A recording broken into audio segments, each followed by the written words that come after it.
مارتین هایدگر از بزرگترین و در این حال بحث برانگیزترین فیلسوفان قرن 20 میلادیه. فیلسوفی که به قول کارل لوئیس ابتدا یک متأله نفیگرای مسیحی بود که رسالت ویران کردن پیش‌فرض‌های منطق و عقل انسانی رو بر عهده گرفته بود. هایدگر بعد از کشف نیچه دیگه مسیحی نبود.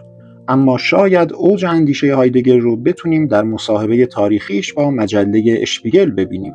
گفتگویی که در سال 1966 انجام شد و به خواست خودش تا پس از مرگ در سال 1976 منتشر نشد. در این مصاحبه جمله‌ای به زبان میاره که تبدیل به یکی از نمادهای ماندگار فلسفه معاصر میشه. جمله فقط سیل خداوند میتواند ما را نجات دهد.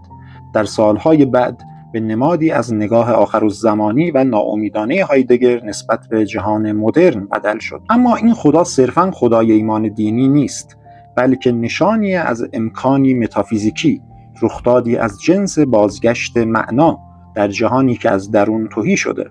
هایدگر در اون گفتگو میگه فلسفه دیگه توان دگرگونی مستقیم جهان رو نداره و این حکم درباره هر کوشش صرفاً انسانی هم صادقه و تنها سیل خداونده که میتونه بشر رو نجات بده. اشاره‌ای تلمیحی به حکایتی در عهد عتیق که میگه خداوند دید همه تفکرات و امیال انسانی فقط تداوم راه شیطانه.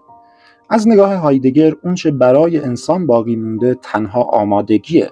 آمادگی برای اندیشیدن، برای سرودن شعر و برای انتظار ظهور خدا، یا در غیبت خداوند در ویرانی که ما رو در غیاب خداوند نابود خواهد کرد.